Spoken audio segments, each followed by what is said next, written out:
मैं ज्ञानेंद्र प्रताप के पास चलूं, लेकिन विवेक जी ने कहा कि हम स्टेरॉइड नहीं ले रहे हैं, हम लोग तो स्वभाव से ही इतने धार्मिक हैं, तो ठीक है।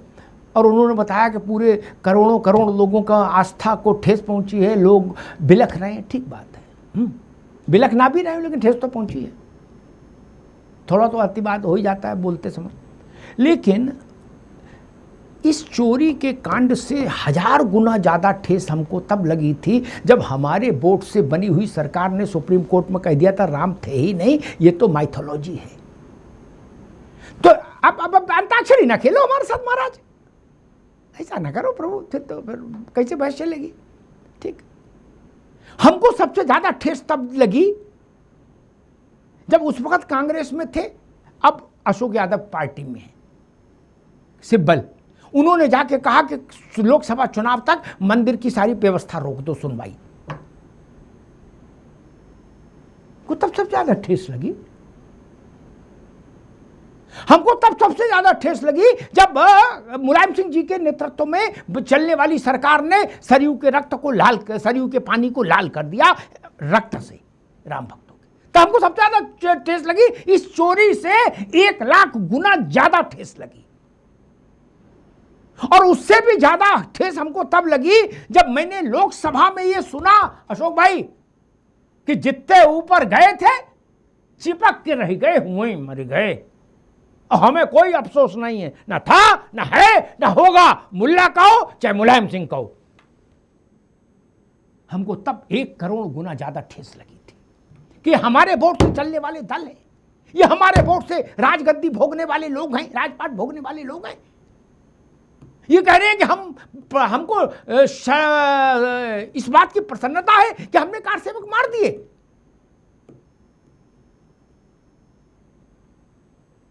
रुपया चुराया जिन्होंने वो जेल गए, जो बच गए हैं वो भी जाएंगे, सुप्रीम कोर्ट सुनवाई कर रहा है, वहीं आएगी एसआईटी की रिपोर्ट, किसी बाबू की टेबल पर नहीं खुलेगी, उनका हिसाब तो हो जाएगा। लेकिन उनका क्या करें जिन्होंने राम को काल्पनिक बताया, वो आज भी सत्ता चाहते हैं, वो आज भी चुनाव लड़ रहे हैं।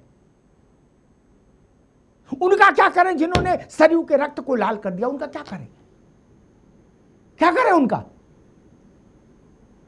चोर तो पकड़ गए, लाठी पड़ेगी भी, इस भी दिमाग ठीक हो जाएगा। उनका क्या करें, वो तो सफेद कुर्ता पहन के फिर आ गए बाजार में।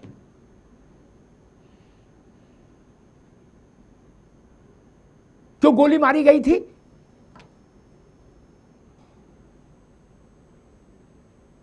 क्या नारा लग रहा था, आगे बढ़ो जोर से बोलो जन्मभूमि का ताला खोलो, ये तो नारा लग रहा था। दौड़ा दौड़ा के मारा गया। आज कह रहे हो कि स्टेरॉइड नहीं ले रहे हम। और अशोक जी, अरे विवेक जी, हमको मतलब देश को तब बहुत दुख हुआ जब इस देश के उस परिवार ने, जिसने इस देश की सबसे बड़ी गद्दी पर सबसे ज़्यादा वर्षों तक शासन किया, लगभग 41 साल 35 साल तक जो पार्टी की मतलब परिवार का शासन रहा, पंडित जी, इंदिरा जी, फिर राजीव गांधी और सोनिया गांधी भी 10 साल तो रही प्रधानमंत्री के ऊपर। तो प्रधानमंत्री मतलब वो भी मैं उन्हीं के खाते में जोड़ लेता हूँ। मनमोहन सिंह जी तो बेचारे जो थे वो थे ही ठीक ठाक। जो 45 साल जिसने शासन किया, उस परिवार का एक भी आदमी कभी राम जी के दर्शन करने नहीं गया। ये हमारे लिए छोटे सदमे की बात नहीं है, बड़े सदमे की बात है मित्र। टिन्नू ने, मिन्नू ने, चिन्नू ने रुपया चुराया, जेल गए, जमानत नहीं हो इनकी कतई, ठीक बात है, मैं सहमत हूं। लेकिन हम उनका क्या करें जो 5 बार प्रधानमंत्री पद की शपथ लिए परिवार के लोग, और कभी इतना समय नहीं निकाल पाए कि रामलला के दर्शन कर लें। हम उनका क्या करें जो टीले वाली मस्जिद से लेके चरारे शरीफ, हरारे शरीफ, गरारे शरीफ हर जगह गए, छोटी मस्जिद बड़ी मस्जिद, लेकिन रामलला के यहां कभी 1.25 रुपया का बताशा का प्रसाद नहीं चढ़ाए। उनका क्या करें। टिन्नू से तो हम निपट लेंगे, टिन्नू यादव से, और कौन है वो दूसरा, अखिलेश, और जो जितने भी लड़के पकड़े गए सारे नाम हम निपट लेंगे उनसे। लेकिन इनसे कैसे निपटे, ये तो बड़े लोग हैं, इनका क्या करें, प्रश्न है बड़ा। ज्ञानेंद्र प्रताप जी, क्या उत्तर प्रदेश के चुनाव में बाबर और जिन्ना की एंट्री हो गई है? और अगर हो गई है तो इसके पीछे की सियासत का मकसद क्या है भाई? वो तो कह रहे हैं कि विवेक जी कह रहे हैं कि ये जिन्ना के मजार पर तो केवल एल के आडवाणी गए थे और तो कोई गया नहीं। ज्ञानेंद्र प्रताप जी। देखिए अमिताभ जी, जहां तक जिन्ना और बाबर की एंट्री की बात है, ये जिन्ना और बाबर की एंट्री मुझे लगता है आज नहीं हुई है जी, पहले से है। और जो उनके पक्षधर हैं जनमानस उनको जानता भी है। भारतीय जनमानस पूरी तरह से उनको जानता है, कौन उनके साथ खड़े थे, कौन उनकी विचारधारा के साथ खड़े थे। हाँ। आज जहां तक माननीय मुख्यमंत्री योगी आदित्यनाथ जी ने जिक्र किया कि जिन्ना के उपासक हैं यह लोग, तो वो उसका किसी धर्म से जोड़ करके इस बात को नहीं देखना चाहिए। इस बात को सीधे देखना चाहिए कि विचारधारा की बात उन्होंने की कि उसी विचारधारा से जुड़े हुए लोग हैं ये। जहां तक सुहेलदेव भारतीय समाज पार्टी का मानना है कि भारत की सांस्कृतिक, धार्मिक और ऐतिहासिक विरासत किसी एक जाति, वर्ग और धर्म की नहीं है, बल्कि पूरे राष्ट्र की साझा धरोहर है। विरासत का सम्मान और सामाजिक न्याय दोनों साथ चलना चाहिए और वो एनडीए की सरकार में चल रहा है। हम अगर विरासत के सम्मान की बात करें, सामाजिक न्याय के साथ चलने की, तो हमारी पार्टी मानती है कि राम, कृष्ण, बुद्ध, कबीर, रविदास, महाराजा सुहेलदेव, बिरसा मुंडा जैसे महापुरुष पूरे समाज के हैं और सांस्कृतिक विरासत की का संरक्षण होना चाहिए। और हमारी एनडीए सरकार ने उसको करके दिखाया है। अगर हम विकास की बात करें तो जहां हम मंदिर बनाते हैं तो सड़कें भी बनी हैं, अस्पताल भी बने हैं, स्कूल भी खुले हैं और रोजगार भी मिले हैं। पर्यटन स्थलों का विकास भी किया गया है, पर्यटन के सभी क्षेत्रों का विकास किया गया, तेजी से और विकास बढ़ रहा है। धार्मिक पर्यटन जो है वो स्थानीय अर्थव्यवस्था और युवाओं को रोजगार मिलता है उससे। इस पर भी हमारी सरकार, एनडीए की सरकार जो है वो बहुत मजबूती के साथ काम कर रही है। अगर हम तुष्टीकरण नहीं होना चाहिए, शासन के साथ में संतुलित राजनीति करनी चाहिए। हमारी पार्टी का यह मानना है, माननीय हमारे ओम प्रकाश राजभर जी और सुहेलदेव भारतीय समाज पार्टी का मानना है तो भाजपा किसी भी प्रकार की तुष्टीकरण की राजनीति का समर्थन कभी नहीं करती है। हमारा सिद्धांत सदैव रहा है सबका सम्मान, सबका अधिकार और सबका विकास। इस तरह के मुद्दों पर हम चलते हैं।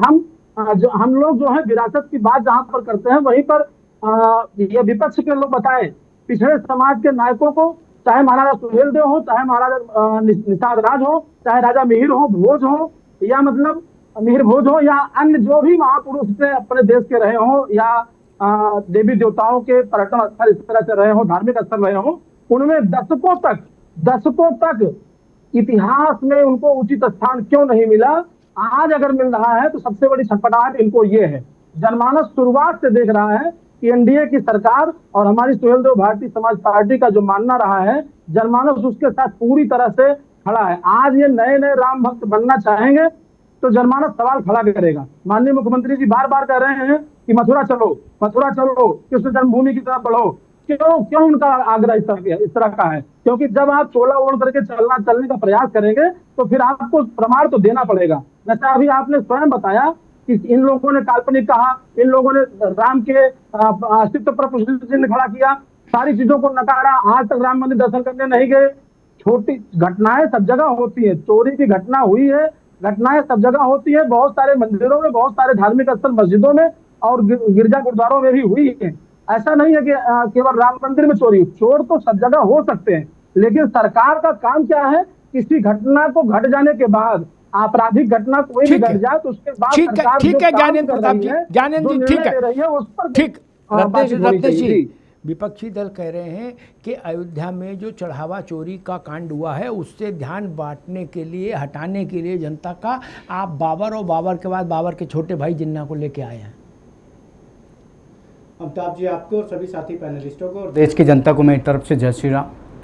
देखिए अमिताभ जी, कांग्रेस पार्टी की 3 पीढ़ियाँ, जवाहरलाल नेहरू जी 1959 में, इंदिरा गांधी जी 1969 में और राहुल गांधी जी 2005 में, ये तीनों लोग अपने अपने काबुल दौरे पर बाबर की मज़ार पर गए और वहाँ पर चादर चढ़ाई, फूल अर्पित किए। और इनकी पार्टी के विदेश मंत्री रहे नटवर सिंह, और इनकी पार्टी की सरकार के ही समय एनएसए रहे के नारायणन जी भी वहाँ गए। तो 5 कांग्रेस पार्टी के नेता गए। उसके बाद जिन्ना के साथ इन्होंने कब गवर्नमेंट फॉर्म की है, अगर हम ऐतिहासिक तौर पे जाएंगे तो लंबा विषय हो जाएगा। लेकिन जब हम लोगों ने जब राजनीति को समझना शुरू किया, जो हम 1995 के बाद और 2000 के बीच की जो पौध राजनीति में आई है, तो 2019 में इन्हीं की पार्टी ज्वाइन करने के बाद इनकी पार्टी के नेता शत्रुघ्न सिन्हा ने कहा था कि जिन्ना बड़े अच्छे इंसान थे और जिन्ना ने भारत का बंटवारा करवा के, नेहरू और जिन्ना दोनों ने बड़ा समझदारी का काम किया था। और वो ये सज्जन सिंह का बयान था इनकी पार्टी के नेता का 2022 में। और क्या कहते हैं, इन्होंने बताया कांग्रेस परिवार का हिस्सा बताया था इनकी पार्टी के नेता शत्रुघ्न सिन्हा ने। तो हमारे ऊपर तो आरोप लगा रहे 5-5, 6-6 इनके घर में बैठे हैं और कांग्रेस पार्टी के गांधी परिवार की 3 पीढ़ियां गई। भाई आप उसका क्या जवाब देंगे? और ये लोग जो राम मंदिर पे बात करते हैं, तो अमिताभ जी, मैं तो शुद्ध अवध का, अयोध्या का आदमी हूँ। अवधि में बहुत पहले भी समझाया था, आज भी अगर आप कहेंगे तो अवधि में इन लोगों को समझा दूंगा कि भैया रे चोला ओढ़ के चाहे जितना घूमो, जवन जवन कुकरम और जौन जौन दुष्कर्म केहे बाट्यो, पूरे भारत के जनता तोरे ये राम भक्ति पे तो विश्वास ना करी। तू चाहे जितना छछंद कर लियो, चाहे जितना मूड पटक लियो, चाहे जितना छाती पीट लियो, कौनो असर नहीं पड़े वाला है। और कांग्रेस पार्टी की बात जब हम बात करेंगे, इनका राम भक्ति का प्रेम कितना है। भाई राम मंदिर निर्माण का विरोध कांग्रेस पार्टी ने किया। इनकी पार्टी के तमाम सारे नेता राम मंदिर ट्रस्ट के विरुद्ध सुप्रीम कोर्ट में वकालत करते हुए नजर आए। हिंदू आतंकवाद, भगवा आतंकवाद का नैरेटिव आपने दिया। आपने जिस दिन 22 जनवरी 2024 जब प्राण प्रतिष्ठा का कार्यक्रम हो रहा था अयोध्या में, और जब करोड़ों 120 करोड़ हिंदुओं की आस्था का परचम लहराया जा रहा था, तब कांग्रेस पार्टी के सारे नेता काले कपड़े पहनकर घूम रहे थे, उस प्राण प्रतिष्ठा का विरोध कर रहे थे। उस समय हमको बहुत पीड़ा हुई थी, प्रत्येक हिंदू सनातनी को इतनी पीड़ा हुई थी कि वो इसके लिए कभी माफ नहीं करेगा। तो उस पीड़ा पे भी आपको ध्यान देना चाहिए। तो समाजवादी पार्टी वाले कर रहे हैं भी राम भक्तों की पीड़ा। अरे भाई मैं आपके बीच में नहीं बोला, आप वरिष्ठ हैं। मेरे आगे केवल नेता लिखा, आपके आगे वरिष्ठ नेता लिखा है, आपके आगे वरिष्ठ नेता लिखा है। विवेक जी आपके आगे वरिष्ठ नेता लिखा है, आप मुझसे वरिष्ठ हैं। कृपया मुझे बीच में ना टोकें, कृपया मुझे बीच में ना टोकें, कृपया मुझे बीच में ना टोकें। आप वरिष्ठ हैं, अपनी वरिष्ठता बनाए रखिए। आपने बोला, मैंने एक बार भी नहीं टोका आपको। जो अब्बा डब्बा जब्बा लब्बा पप्पा गप्पा गप फेंकना था आपने फेंका, हमने एक बार आपको नहीं टोका। अब जब हम उसका तथ्यात्मक जवाब दे रहे हैं तो थोड़ा सा सुनिए, क्योंकि भारत की जनता सुनने वाले लोगों को सत्ता में सौंपती है, सुनाने वालों को नहीं।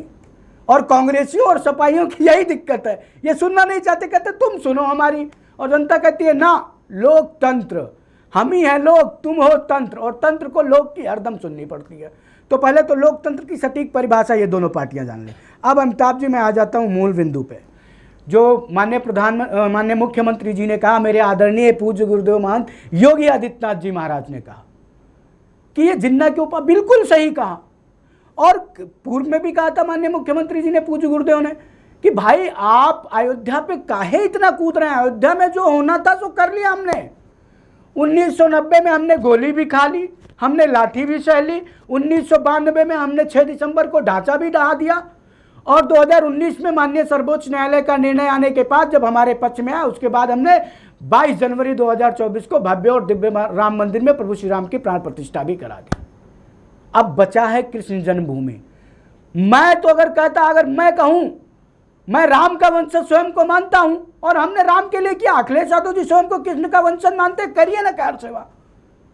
अरे लानत है अखिलेश यादव जी आपके ऊपर कि आप जिसको अपना वंशज मानते हैं उसकी जन्मभूमि पर आज भी गुलामी का प्रतीक खड़ा हुआ है। डूब मरना चाहिए अखिलेश यादव जी आपको।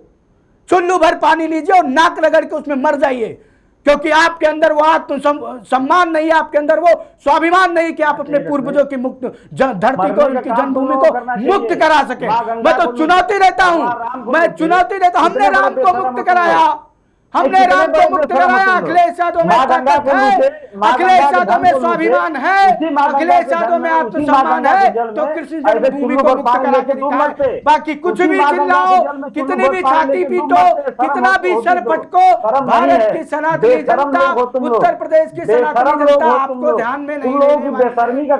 यहाँ पर एक अल्ट्रा प्रो मैक्स हिंदुत्व नेता मेरे गुरुदेव पूज्य योगी आदित्यनाथ जी महाराज है। कोई भी अबुआ बबुआ टीपू उनके आगे नहीं टिकने वाला है। उसी में डूब मरो। लेकिन नहीं, बेशरम लोगों का कोई इलाज भाई नहीं हमने है। मुक्त कराया, जिसके वंशज के जन्मभूमि पर खड़ा हो ढांचा वो डूब मरे, वो डूब मरे, अखिलेश यादव डूब मरे, यादव नेता डूब मरे। आप अयोध्या में रहते हो, यादव आपके ऊपर लानत है, आप तो कृष्ण के वंशज है ना, कैसे बर्दाश्त करते हो भाई? नींद कैसे आती है आपको रात में? आपको नींद कैसे आती है रात में कि आपके पूर्वज की जन्मभूमि पर एक गुलामी का ढांचा खड़ा हुआ है और आप उसको गिरा नहीं पा रहे? क्या रहता है ना, तो उसको शर्म आती है, लेकिन आप लोग बेशरम है। हमने तो डंके की चोट पर राम मंदिर बनाया, हमको तो गर्व है। माँ गंगा के धन हमको तो गर्व है भाई, आपकी सरकार शर्म आपको आनी चाहिए। आपकी सरकार ने माँ गंगा के धन लूटा कि नहीं लूटा? कुछ भी चिल्लाओ, उसी कुछ भी बोलो, कुछ भी कहो, जनता सब जानत है अशोक भैया। राम बच जाते। अरे आज तक नहीं गयो घूम के देखा है, आज तक नहीं गयो राम मंदिर, भगवान राम आज तक नहीं गयो राम मंदिर में, तो कई चक्कर गए राम मंदिर। भगवान लोग परेशान है कि अगला निशाना कौन होगा, हनुमान जी को भाजपा का तो अगला नहीं, भाजपा का और हिंदुओं का अगला निशाना किस जन्मभूमि है? आप अपना डिसाइड कर लो, हिंदुस्तान का कोई आप अपना डिसाइड कर लो, क्योंकि मौलाना भी आपके हाथ से गया, भक्त को नचवा दिया। आपके पास स्थिति ये है कि दुबे जी चौबे बनने चले और छब्बे बनने और दुबे भी ना रहे। हिंदू तो आने वाला है नहीं, और अब तुमसे राम भक्त का ये फर्जी चोला देख के मुल्ला जी भी चले। अब बचाओ, मुल्ला जी भी गए आपके हाथ से। देखिए, माँ गंगा का धन लूटा, भगवान राम का धन लूटा, हनुमान जी को डांस करा दिया, भाजपा कार्यकर्ता बना करके। कम से शर्म अगर होती, जरा भी शर्म होती तो इसे पानी लेते और उसमें इसे नाक बगल के डूब मरते। ये तो सोचे भाजपाइयों के कृत्य इतने अच्छे हैं कि हनुमान जी भी उस पर झूम रहे हैं, हनुमान जी भी झूम रहे हैं हमारे कृत्यों पर, और तुम्हारे कृत्य इतने खराब है कि कोई एक आम आदमी भी नाचने को नहीं तैयार है। अरे भाई, हनुमान जी तो राम भक्त है, भारतीय जनता पार्टी राम भक्त है, राम भक्त के सामने राम भक्त नाचो, इससे अच्छा क्या काम है? नहीं, आप नहीं, अरे हनुमान जी से बड़ा कोई राम भक्त हो सकता है क्या? 2014 में राम काज होगा और हनुमान जी नहीं नाचेंगे तो क्या नाचेंगे बाबर और जिन्ना? नहीं, हनुमान जी को नचाओ। राम जी का काज होगा, राम जी का कार्य होगा तो हनुमान जी से आपको ना तो धर्म का ज्ञान है, ना आपको भक्ति पर आप तो बड़े ज्ञानी हो। अरे भाई, मैं वही तो कह रहा हूँ, राम जी का काज होगा तो हनुमान जी से ज्यादा कौन खुश होगा? नहीं, इस तरह का कुकृत्य आप लोगों ने किया माँ गंगा के साथ, भगवान राम के साथ। गंगा पे जा रहे हो, कितनी बार स्नान करके आए भाई? कितनी बार गंगा आरती करके आए अखिलेश यादव? लूटा कितनी बार करके आए गंगा आरती अखिलेश यादव? किसने लूटा? हो गया अशोक, नमामि गंगा परियोजना अशोक भाई को दोनों मित्रों को रोकूंगा।